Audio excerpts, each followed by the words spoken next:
My name is Maxine M. I'm 48 years old. I'm married with one adult daughter and 2 grandchildren. I live in Dawlish and I'm a yoga teacher and massage therapist. I've always been a very fit and healthy, active sports person and outdoors person. I used to have a very active job. Last year, in about March, I changed my diet over to a vegan diet, and then in about July I started suffering from some quite prominent symptoms. I had about 20 to 30 dizzy spells a day, lasting for more than 30 to 40 seconds each time, and that would be when I got up, just sometimes when I was standing there, and sometimes, very occasionally, when I was sitting. I started to feel out of breath a lot, and it felt like I was breathing through a muslin cloth. It seemed like there was some resistance, and I couldn't get enough air into my lungs. I started having a really heavy feeling on my chest, as if there was a weight on the top of my chest, and I had some really thumping heartbeats every now and again, and I felt very, very fatigued, excessively so, and I would sleep often an hour or 2 during the day, as well as my sort of 8 hours at night, because I just felt so tired. I was quite forgetful. My memory was really difficult, and I kept fumbling my words. Couldn't find the right word, and even when I was speaking, I just kept the wrong words kept coming out, and I stuttered a little bit, which was quite difficult because I teach yoga, and so that was quite difficult during my classes. And I'd noticed that as the weeks went on, when I was out riding my bicycle and swimming and walking, I would notice that I would really get some really strong chest pain right in the centre of my chest. And there was a couple of occasions where I was riding my bike and I had a heart rate monitor on to monitor my distance and my speed and how I was working. And I started to feel really dizzy, and I started to have some heavy chest pain, and then I really had lots of nausea, excessive nausea, so I stopped. When I looked at my heart rate monitor, my heart rate had gone up to 183 beats a minute, which at the speed I was doing on the flat, it would normally be around 130 at the rate that I was working.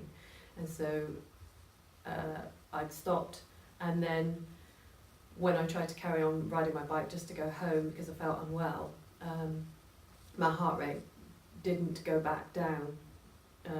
It went down to about 150. It wouldn't go down any further, and then it kept rising up into the 170s and 180s.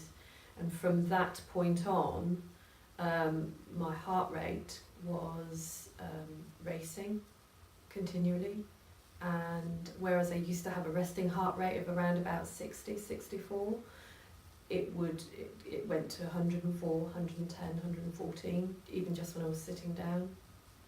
And it developed an irregular pattern, so it was missing some beats, and it just kept in its upper range, even when I was just walking along the flat quite slowly, and I had no control over it whatsoever. And it severely impacted my day-to-day life. I couldn't swim, I couldn't bike ride, and I couldn't do any walking. And I noticed that when I was teaching yoga, I quite often had dizzy spells during the yoga class, and it was difficult to cover them up so that I didn't let people know that I was feeling unwell. And the fatigue was very, very difficult. I was sleeping a lot and not able to do very much during the day. So it was quite an impact, and of course I was worried. So I had those symptoms for about a month, and after they didn't settle, I went to my GP, who became a little alarmed and put me on an ECG straight away. Had lots of blood tests to test whether I was anemic or whether I had any levels in my blood that weren't right. So the test came back and my blood levels were all completely satisfactory. I wasn't deficient in anything, so it was decided that it wasn't anything to do with my diet, even though the timing seemed very close. It was initially sort of diagnosed as having atrial fibrillation, and I was advised to stop all physical activity other than yoga and very gentle walking, which I did. I was also taking some medication for a hip injury that I had had, and I was advised to stop taking all medication because there was apparently a side effect that could affect me and affect my heart even further, which I did. I was referred to a cardiologist where I underwent a series of tests, and it was being discussed that because it looked like I had atrial fibrillation, that there's a way to stop the atrial fibrillation, which is where the heart isn't pumping blood properly around, a way that they deal with that, and it was being suggested to me, was that they had put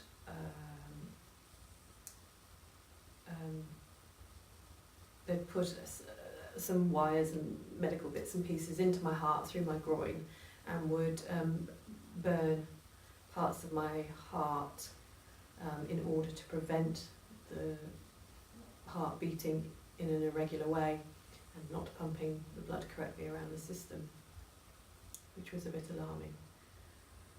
I had tried some therapy known as Reiki, which I had 2 sessions, and I found that whilst emotionally the therapy made me feel better, it didn't actually have any impact on the behaviour of my heart at the time, and my heart and my symptoms continued in the way that I've described.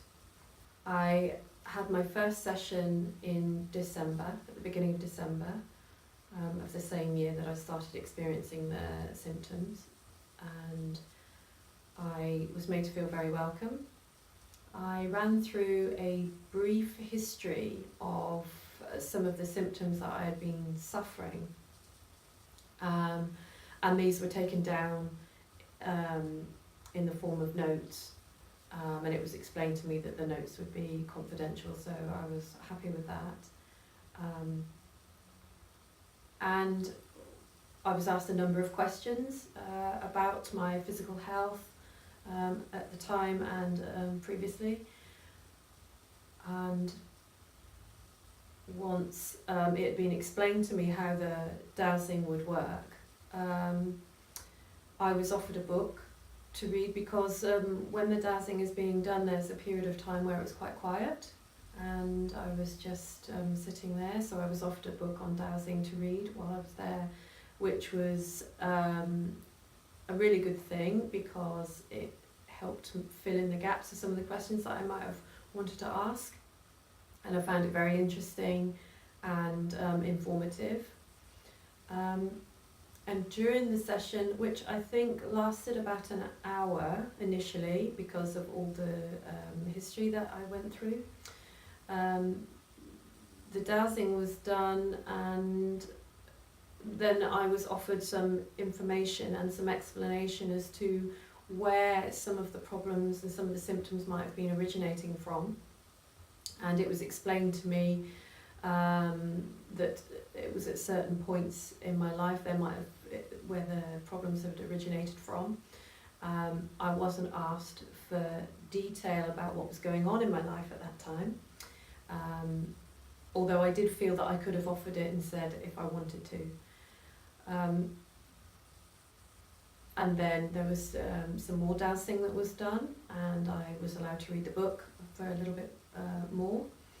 And then the next point was where I was given an explanation, a slightly more in-depth explanation about where the dowsing had identified that the symptoms were originating from, and I was given a bit of I was shown a diagram in a book about anatomically where they might have been coming from, and I had it explained. And then there was a little bit more dowsing that was done, so I was able to go back to reading the book. And then at the next point, I was offered a code to be given to me via the dowsing, and to help start dealing with the symptoms, but not at the point of the symptoms. It was actually dealing at the point of the origination of the symptoms. So getting to the bottom of it and dealing with the beginning, not just dealing with the symptoms, which was very quick and easy. It just meant that I placed my hand out, and my palm was touched, and after a period of time I was told that was that code had gone through and it was completed. I have to say that although it might have seemed odd to some people that it was quiet for the majority of the time, actually it wasn't uncomfortable at all. And I really found the book helpful because it helped answer a lot of questions that I had at the time. And I was given a time frame for the code to work, and I had an appointment to come back, and I did so, and some further dowsing was done, and it followed the same format. It initially started with being made to feel comfortable, being offered a drink, and asking for an update. I was asked for an update on my symptoms, and dowsing was done to check where I was in my body, and then I was given another code and told that it would be a number of days for that to work its way through my system. And then I came back for a third appointment, and again it followed the same pattern as the other two, but the last two appointments were slightly quicker because I didn't have to go through so much in the beginning. And again I was given an update about how I was feeling, and the dowsing was done to check, and all the while I had the option to keep reading the same book that I was offered in the first one, so I could actually pick up where I left off. And then at the end, I was informed that the code had been evaluated as being successful, and it was actually graded as how successful it had been in terms of percentage. And that certainly helped me in understanding what was being done with the dowsing.